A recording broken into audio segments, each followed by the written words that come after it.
Neil and Peter convince Peter's mom to drive them to Clinton Bookshop. There are closer bookstores, but they're in the mood for a drive. Along the way, they don't say much, but their relationship has reached that stage where silence is comfortable, not threatening. Silence only harms when there are things that aren't being said, or when there's the fear that the well is empty and there's nothing left to say. Neither is the case here. They still have plenty to say to each other, just not anything right now. At the bookstore, Neil looks for a doorstop biography to give his father for his birthday, while Peter peruses the young adult section. It is there that Peter's phone buzzes and he finds a message from his debate friend, Simon. There's a link attached. Peter takes a look, then tracks down Neil. Want to see something awesome? He asks, showing Neil the message, then clicking the link. It's two boys in Melbourne. They're trying to break the world record for kissing. Neil looks at the grainy feet on the phone. Do we know either of them? I don't think so, but isn't that cool? Neil thinks it's cool, but his mind is stuck on something he doesn't think is cool at all. Hey, beautiful? What? That's how Simon started his text to you. Hey, beautiful. That's just the way Simon talks. I'm just making an observation. Right. Don't dismiss me like that. Do we really have to have this conversation again? Why don't you tell me, beautiful? He's just a flirty friend. We both have flirty friends. Yeah, but mine are female. Clark? Clark is a female? Clark isn't flirty. He's too scientific to be flirty. He thinks lab partners should have full marriage rights. The only thing Clark has ever called beautiful in his life is an algebraic equation. But he would love to see how his X corresponds to your Y. Wait. How is this about Clark? I seem to recall it's about Simon. Simon is harmless. Simon is calling you beautiful and sending you a link to two guys kissing? Really, of all the places to go, you're going to go there. They are a little bit too loud. They don't notice the bookseller behind the counter, smiling. He knows firsthand that every relationship falls into this groove at some point. Neil doesn't really think that Peter is cheating on him. He doesn't think Peter would ever cheat on him. That's not what this is about.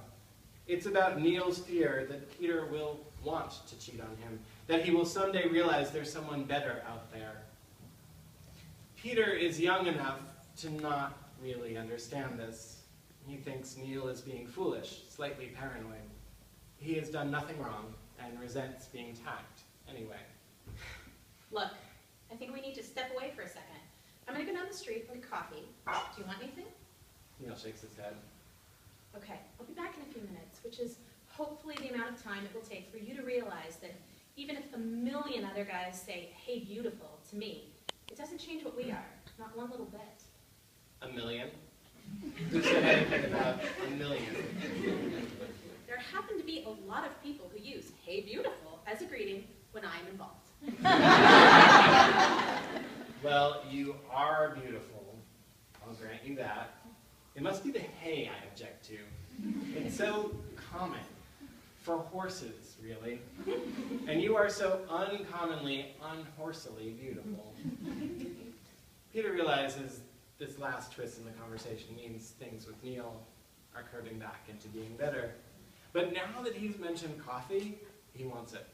So he heads out, gets an iced latte, drinks it in a few gulps, too many damn ice cubes, then heads back to the bookstore.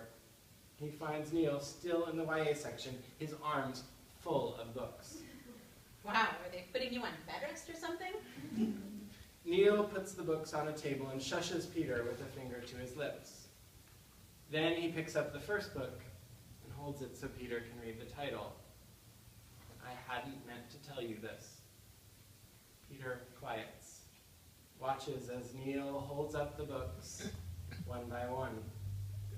Just listen. Stay. You're the one that I want. So much closer. Where I want to be. The difference between you and me. Positively. Matched. Wonder. You are here, where I belong. I'll be there, along for the ride. The future of us, real live boyfriends. Keep holding on. When Neil is through, Peter smiles and holds up his hand, gesturing Neil to wait there, to not say a word. He picks out 2 books from the YA section and runs to the fiction section for a third. He is still smiling when he returns to Neil and shows his selections one by one. Take a bow. A blind man can see how much I love you. Keep holding on. Peter makes a stack of his books and takes a picture of their spines to send to Neil. Neil then does the same for Peter. They put a few of the books back on the shelves and buy a few of them. They'd buy them all, if only they had the money to do so.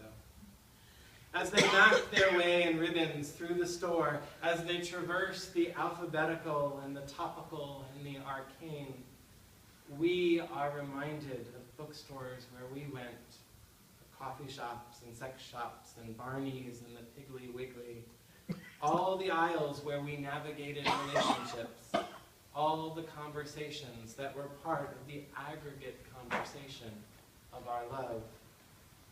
It isn't until they're in the back of Peter's mom's car that Neil remembers the 2 boys kissing in Milburn. With his permission, Neil takes Peter's phone and clicks on the link again. Neither one of them can believe it. Right there, in the town next to theirs, 2 boys kissing for hours in front of the high school. Not your typical Saturday. Peter says. No, Neil agrees. Not at all.